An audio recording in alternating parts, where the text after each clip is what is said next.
Hello बच्चों, एक बार फिर से स्वागत है राजकिरण वर्मा के यूट्यूब चैनल मिशन हिंदी में।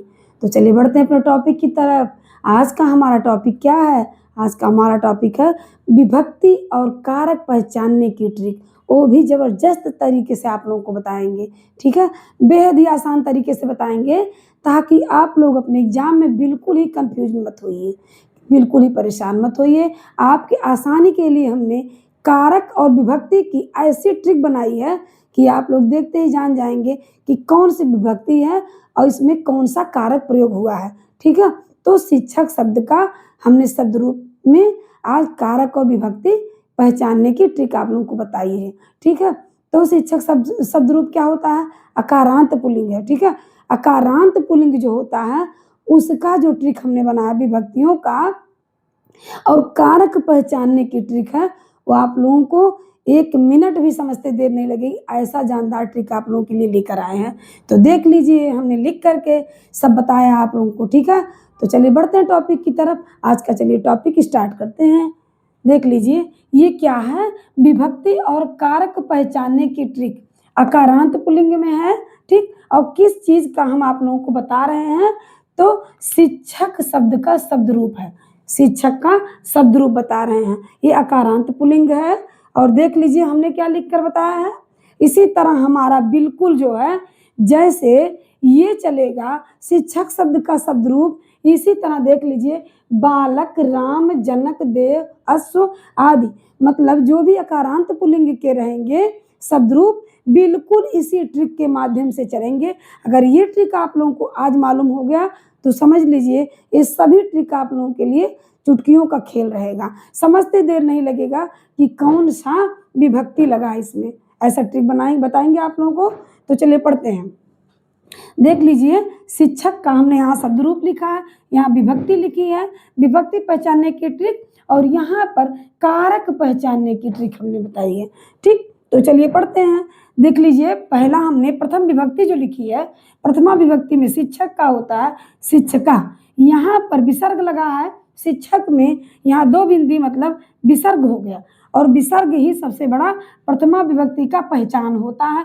किसमें? अकारांत पुल्लिंग में क्या होता है? विसर्ग। प्रथमा विभक्ति में विसर्ग लगा रहेगा, ठीक है? देखिए जैसे हो गया शिक्षका, विसर्ग लगने से क्या हो गया? इसका उच्चारण क्या हो गया? शिक्षका। इसमें देखिए विसर्ग लगा रहेगा किसमें? प्रथमा विभक्ति में, ठीक? विभक्ति की प्रथमा विभक्ति की यही पहचान है कि इसमें प्रथमा विभक्ति में क्या लगा रहेगा?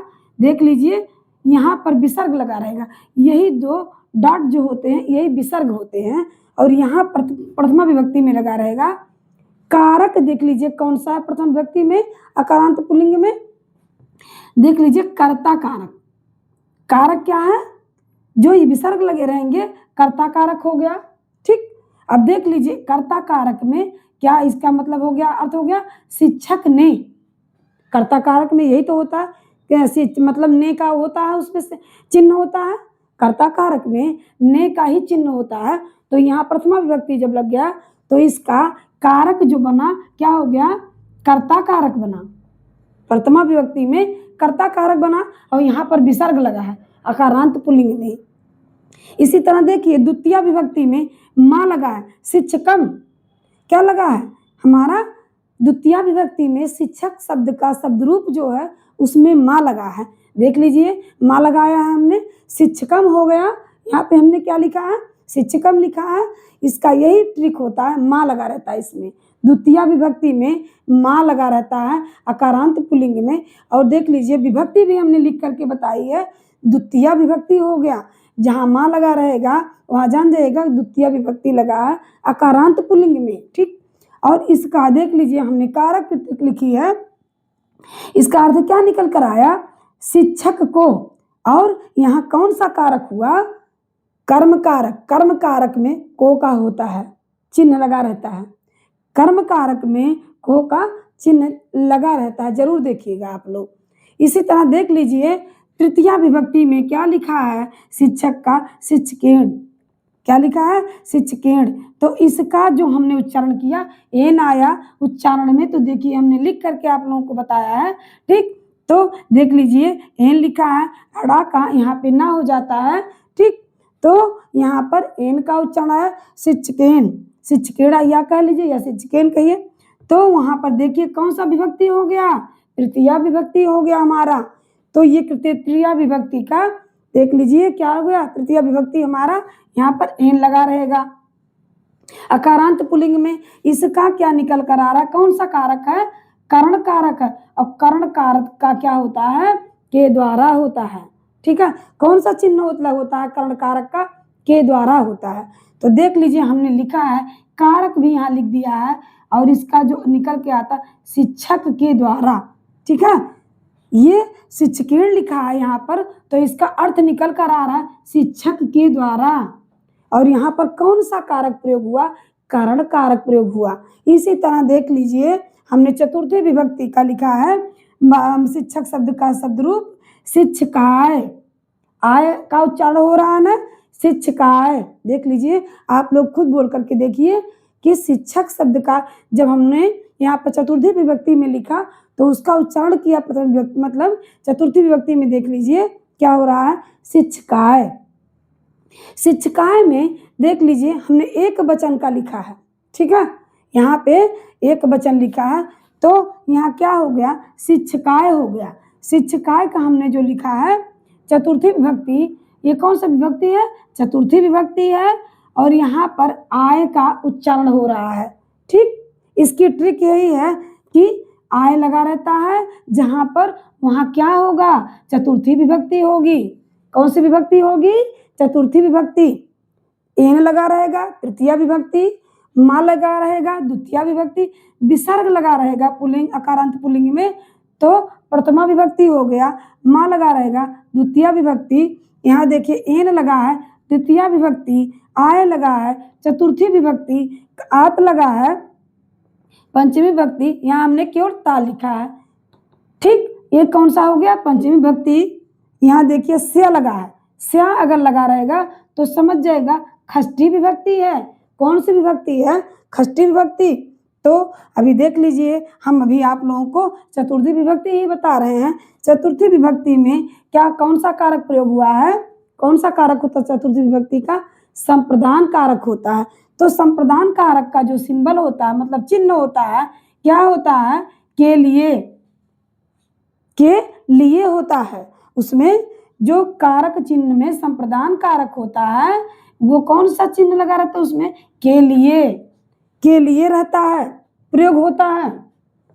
इसी तरह देख लीजिए हमने पंचमी विभक्ति का लिखा है, शिक्षक शब्द का शब्द रूप जो लिखा है शिक्षकात लिखा है। तो शिक्षकात में देखिए ता आया, अंतिम व्यंजन देखिए शिक्षकात में ता आया, ता के नीचे हलंत है। इससे आप लोग जान जाएगा कौन सी विभक्ति है, पंचमी विभक्ति है। पंचमी विभक्ति में कौन सा कारक हुआ, अपादान कारक हुआ।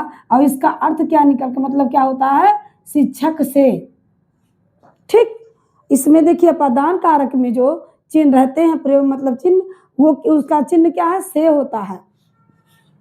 तो वहां पर क्या आया, अपादान कारक आया, पंचमी विभक्ति आत लगा है। इसी तरह देखिए षष्ठी विभक्ति का शिक्षक से लिखा है, स्या लगा रहेगा आधा सा या। ठीक, अगर ये लगा रहेगा तो समझ लीजिएगा षष्ठी विभक्ति है हमारा, षष्ठी विभक्ति है। ठीक, ये देख लीजिए शिक्षक लिखा है और यहाँ पर स्या लगा है तो ये षष्ठी विभक्ति हुआ। और ये कौन सा कारक हुआ, संबंध कारक। हालांकि संस्कृत में संबंध कारक नहीं होता है, फिर भी इसको केवल आप लोगों को बताने के लिए लिखा गया है कि शिक्षक का जो अर्थ होता है स्या लगा है तो उसका क्या अर्थ निकल के आता है, का। ठीक, संबंध उससे हो जाता है। संस्कृत माना गया नहीं है संबंध कारक को, लेकिन फिर भी इसको बताने के लिए हमने यहाँ पर लिख कर बताया है। ठीक, कि यहाँ पे समझ लीजिए इसका अर्थ क्या निकल कर आया, का। यहाँ देख लीजिए सप्तमी विभक्ति हमने लिखा है। ठीक, एक वचन सप्तमी विभक्ति का शिक्षक शब्द का जो है शिक्षके हो गया। और यहाँ सप्तमी विभक्ति का ये रहेगा और एक ही मात्रा लगी रहेगी। ये मात्रा ऊपर समझ लीजिए जरूर लगा रहेगा। सप्तमी विभक्ति एक वचन अकारांत पुल्लिंग का कि उसमें ए लगा रहेगा और कौन सी विभक्ति हो जाएगी, सप्तमी विभक्ति। देख लीजिए उसमें कौन सा कारक प्रयोग होगा, अधिकरण कारक प्रयोग होगा। और अधिकरण कारक का जो चिन्ह होता है में होता है, ठीक, में पर दोनों होता है, लेकिन यहाँ पर में आया। अब देख लीजिए इसी तरह पूरा ट्रिक सहित हम आपको बताए हैं, एक बार और बता दे रहे हैं आप लोगों को। देख लीजिए एक वचन में लिखा गया है, विभक्ति की पहचान लिखी गई है, एक कारक की ट्रिक बताई गई है आप लोगों को, ये विभक्ति की ट्रिक बताई गई है। अगर आप लोग इतना ट्रिक जान जाइए कारांत पुल्लिंग का, तो आप लोग तुरंत ही जान जाएंगे कि ये कौन सी विभक्ति है। ये प्रथम वचन मतलब समझ लीजिए प्रथम वचन है, विभक्ति लिखा है, और ये एक वचन में लिखा गया है, ये द्वितीय विभक्ति है, तृतीय विभक्ति। देखिए विसर्ग जहाँ रहेगा प्रथम विभक्ति रहेगा, माँ जहाँ लगा रहेगा द्वितीय विभक्ति रहेगा, कर्म कारक विसर्ग रहेगा। देख लीजिए अगर अकारांत पुल्लिंग में विसर्ग लगा रहेगा तो कौन सा विभक्ति होगा, प्रथम विभक्ति होगा।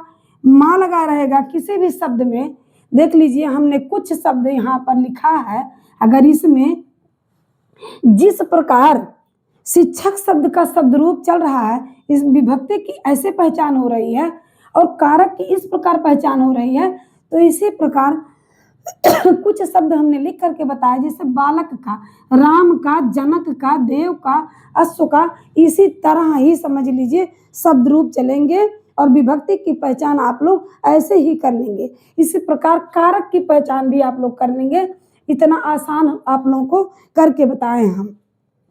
देख लीजिए एक बार फिर आप लोगों को बता रहे हैं, जहाँ विसर्ग लगा रहेगा प्रथम विभक्ति, माँ लगा रहेगा द्वितीय विभक्ति, एन लगा रहेगा तृतीय विभक्ति, आकार आय लगा रहेगा चतुर्थी विभक्ति, आत लगा रहेगा पंचमी विभक्ति, स्य लगा रहेगा षष्ठी विभक्ति, और ए लगा रहेगा तो सप्तमी विभक्ति रहेगा। इसी प्रकार कारक की पहचान, और अगर विसर्ग लगा रहेगा कर्ता कारक होगा, माँ लगा रहेगा तो कर्म कारक होगा, एन लगा रहेगा तो कर्ण कारक हो जाएगा, आय लगा रहेगा तो संप्रदान कारक रहेगा, ता लगा रहेगा तो कौन अपादान हो जाएगा, स्य लगा रहेगा तो संबंध हो जाएगा, ए लगा रहेगा तो अधिकरण हो जाएगा। इस प्रकार समझ लीजिए हमने आप लोगों को पूरे ट्रिक के साथ अच्छे से बताया है, और उम्मीद करती हूँ आप लोगों को समझ में जरूर आया होगा।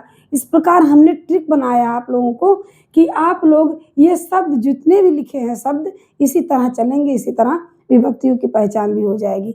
उम्मीद करती हूँ आप लोगों को मेरा वीडियो अच्छा लगा होगा तो मेरे वीडियो को लाइक कर दीजिएगा, चैनल को सब्सक्राइब कर दीजिएगा।